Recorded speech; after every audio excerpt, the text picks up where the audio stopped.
아니 세상에 어떻게 이럴 수가 있죠? 지금 여기서 무쏘가 얼마일 것 같으세요?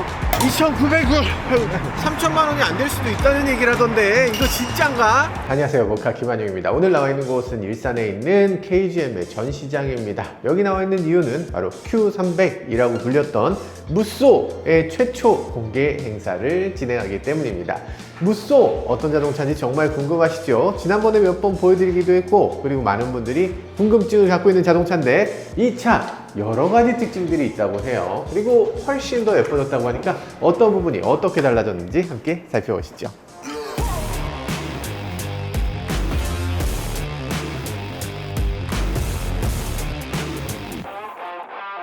아, 멋지지 않습니까? 이 정도라면 우리가 사진에서 봤던 그건 뭔가 싶을 정도로 훨씬 더 멋지죠. 앞부분 보면 저는 일반 모델이 훨씬 더 예쁜 것 같아요. 그리고 차체색도 이 색깔과 이 앞에 이 부분이 어느 정도 좀 통일이 되니까 지나치게 과격하다는 느낌이 들지 않고 이런 것들도 세련되게 잘 어우러져 있는 것 같아요. 이 부분에 이 램프를 보면 마치 허머 EV 같은 그런 느낌이 들기도 합니다. 여러분들도 실물로 보시면 생각 외로 예쁜데? 라고 느끼실 것 같아요. 자, 일단 앞부분을 봤을 때 어떻습니까? 일반 모델은 이런 느낌인데 이런 램프류를 이런 식으로 켠 거, 이런 것들도 굉장히 멋지기도 하고요. 그리고 여기 아래쪽에 이렇게 톡톡 튀어나와서 이걸 마치 그릴처럼 보여지게 하는 거, 요거 예전에 토레스에서 사용했던 그런 기법을 그대로 사용하고 있는데 KGM의 어떤 특징 같은 모습처럼 보여지고 있습니다. 그런데 그릴의 개수가 하나, 둘, 셋, 넷, 다섯. 왜 개수가 맨날 바뀌는 거야? 토레스는 6개예요. 근데 무쏘는 5개. 헤리티지라는 걸 어떻게 만들었으면 지켰으면 좋겠는데 하는 생각이 들긴 합니다만, 어쨌든 이런 식으로 만들어져 있고요. 그래도 나름대로 예쁜 것 같아요. 근데 이 안에 뭐가 많은 건 조금 아쉽긴 하죠. 이런 것들을 가리켜서 우리나라 소비자들이 항상 하는 얘기가 있죠. 우리나라는 디자인을 뭔가 꽉 채우지 않으면 성의 없는 걸로 느낀다. 그래서 안에 뭘 꽉 채워야만 되는 걸로 오해하는 경우가 있다고 얘기들을 많이 합니다. 심지어는 이렇게 이 작은 부분 이 안에도 굳이 이렇게 또 그릴을 만들어 넣었는데 조금 더 단순화 시켜주면 좋겠다, 그런 생각이 들고요. 어쨌든 그럼에도 이 부분은 괜찮습니다. 그럼에도 멋있어요. 자, 그럼 저쪽으로 넘어가서 그랜드 스타일도 한번 보도록 하죠. 자, 그랜드 스타일 어떻습니까? 마음에 드십니까? 이게 더 예뻐요. 우리 샤스파이처럼 젊은 분은 또 이게 또 예쁘다고 그러시기도 하네요. 그랜드 스타일이라는 차는 이 부분이 많이 다른데, 이 그랜드 스타일에 보면 이런 식으로 액센트로 이렇게 크롬 몰딩 같은 게 살짝 들어가 있어요. 근데 이게 실제 크롬이 아니고 광이 나는 플라스틱처럼 돼 있어서 되게 좋아 보인다기보다는 그냥 뭐 독특하네, 약간 좀 더 튀네, 이런 느낌입니다. 이 부분이 더 튀어요. 그리고 그랜드 스타일의 큰 차이는 기본적으로 범퍼가 낮은 곳까지 있다는 거예요. 그리고 차체도 최저지상고가 조금 더 낮아요. 그래서 전체적으로 진입각이라든지 진출각이 일반 모델보다 많이 떨어지는 걸 볼 수가 있어요.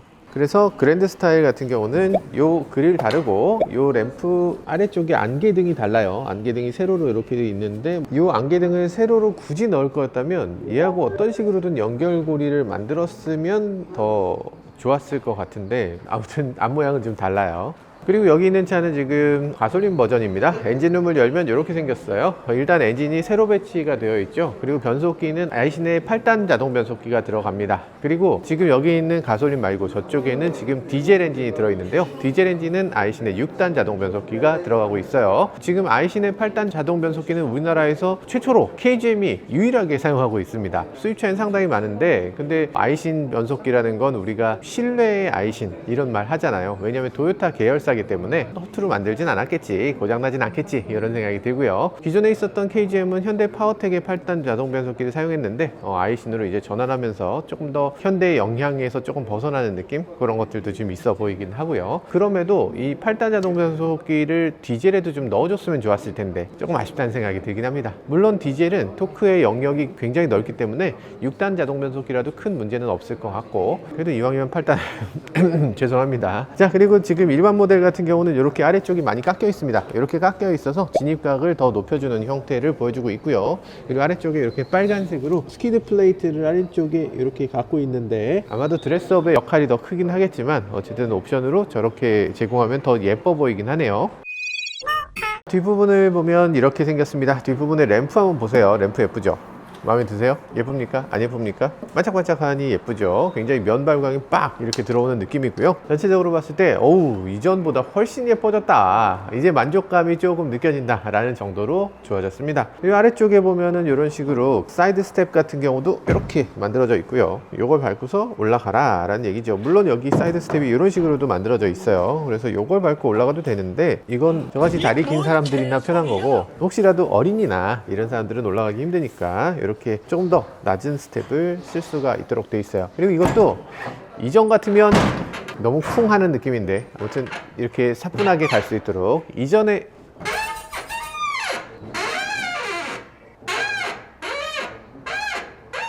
닭 잡을 때 나는 소리 같은 게 좀 나요. 캠핑을 위한 자동차다 라는 거겠죠. 동물 소리가 나는, 자연과 함께하는 KGM의 자동차이기 때문에 이런 소리도 나는 것 같아요. 여기 보면은 이런 식으로 이런 슬라이딩 베드도 있습니다. 이렇게 베드를 만들어 놓으면 뭐 좋은 점도 있죠. 예를 들면 여기다가 짐을 많이 넣고 이렇게 슉 밀어 넣으면 되니까. 이게 지금 보니까 이렇게 검정색으로 되어 있는 게 훨씬 멋있네요. 우리가 타스만에서 이게 은색으로 되어 있는 그런 것도 보는데, 그거보다 이게 훨씬 더 나아 보입니다. 그죠? 근데 이게 좀 사람이 올라가면 안 될 것 같아. 휘어질 것 같은 느낌이 들죠. 일단 모양은 더 멋있는데 잘 버틸 수 있을까? 이게 정말 철판 홑겹이거든요. 무게를 얼마나 지탱할 수 있을지 이게 살짝 걱정되긴 합니다. 보시면 이렇게 약간 이렇게 돼서, 근데 모양은 예뻐. 이 베드 자체가 몇 킬로까지 지원하는지는 표시되어 있지 않아요. 그런데 이게 기본적으로는 적재량 500kg까지 적재할 수 있고요. 서스펜션은 두 가지 중에 하나로 선택할 수 있습니다. 리프 스프링을 선택하는 경우는 무게를 더 많이 실을 수 있어서 700kg까지 선택할 수 있고, 만약에 코일 스프링을 사용하는 경우는 승차감은 좋아지지만 이 적재량은 좀 줄어들어서 500kg까지 적재할 수 있도록 돼요. 어쨌든 소비자가 선택할 수 있는 선택의 폭을 넓혀줬다는 건 굉장히 큰 장점이라고 할 수 있겠네요. 근데 리프 스프링이라고 해서 반드시 나쁜 건 아니고, 리프 스프링도 경우에 따라서는 승차감이 좋은 경우도 있습니다. 타스만 같은 경우는 코일 스프링을 선택할 수 없고 리프 스프링만 제공되지만 그래도 의외로 승차감이 꽤 괜찮거든요. 이런 것들 생각하면 이런 걸 두 가지로 줄 필요가 과연 있었을까 라는 생각이 들긴 합니다.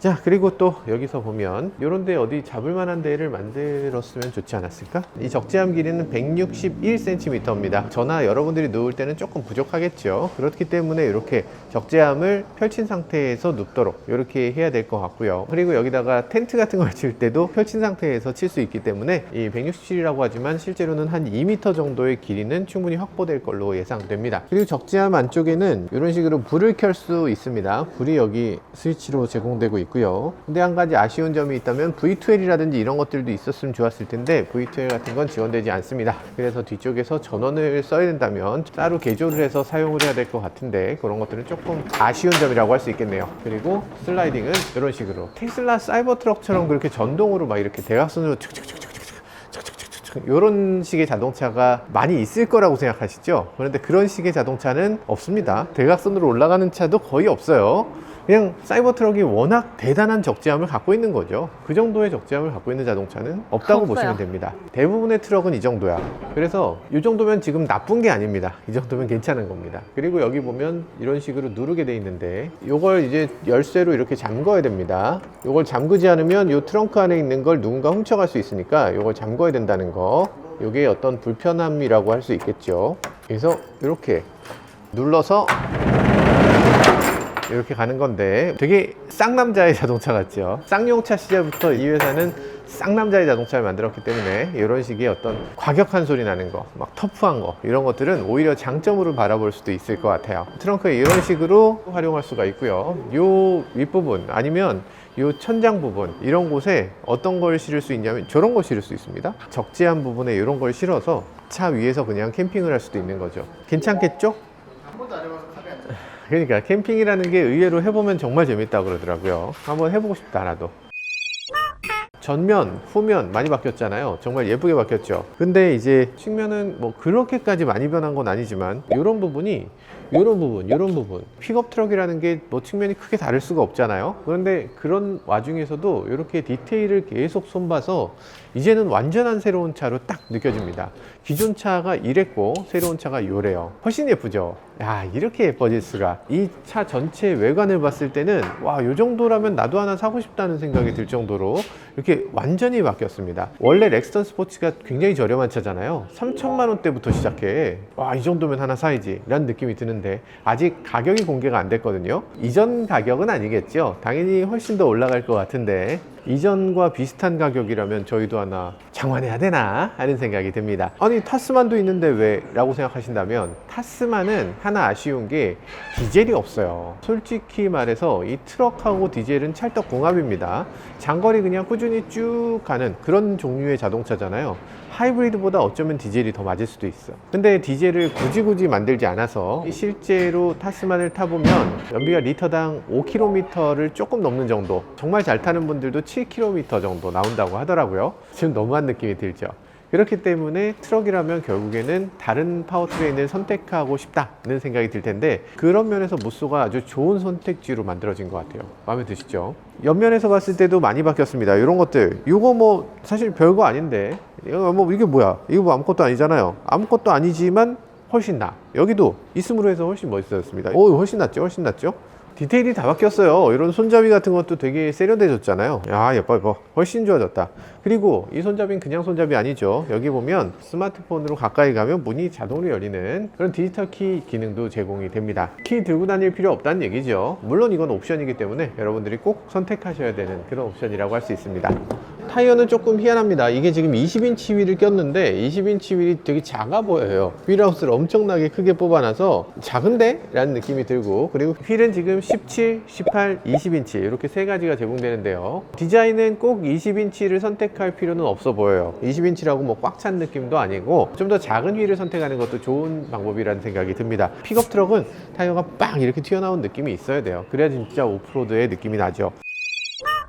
자, 안으로 들어와서 이 차의 실내를 보도록 하죠. 자, 실내를 보는데 먼저 뒷좌석부터 보도록 하겠습니다. 일단 뒷좌석에서 봤을 때 머리 공간이 상당히 좋습니다. 머리 위로 주먹이 하나 이상 들어가는 이런 것들도 굉장히 멋지고요. 등받이가 뒤로 기울어져 있는 부분, 트럭이라고 하면 지금 이렇게 등받이가 상당히 서 있을 거라고 생각하는데 그렇지 않고 상당히 누워 있어서 이런 것들은 그렇게 불편하게 느껴지지 않습니다. 어지간한 세단에 앉아 있는 거나 큰 차이로 느껴지진 않네요. 나쁘지 않아요. 근데 그럼에도 뒤로 더 젖힐 수 있으면 좋겠는데 조금 부족하다, 이런 생각이 들고요. 이 무릎 공간은 조금 타이트한 정도, 허벅지 아래쪽으로 조금 뜨는 정도, 근데 뭐 많이 뜨는 건 아니고 그냥 조금 부족한 정도입니다. 무쏘 EV도 리클라이닝이 되고 타스만도 리클라이닝이 됩니다. 그런데 이 차는 리클라이닝이 없어서 조금 아쉽긴 해요. 뒤에 벽이 있는데 어떻게 리클라이닝을 합니까? 앞으로 밀면 되잖아. 앞으로 미는 리클라이닝이 될 수도 있었을 텐데 그런 기능은 제공되지 않습니다. 자, 그리고 등받이 부분을 이렇게 해서 앞으로 젖힐 수 있는 기능이 제공됩니다. 그래서 여기다가 짐을 넣을 수 있는 거죠. 트럭에 저 뒤에 짐 넣는 공간이 저렇게 많은데 실내에 공간이 왜 필요하냐 할 수 있지만 저기는 보완이 안 되는 부분이고 비가 오면 물을 맞는 부분이기 때문에 실내로 이렇게 접어서 실내에다 짐을 더 넣을 수 있는 그런 것도 제공이 됩니다.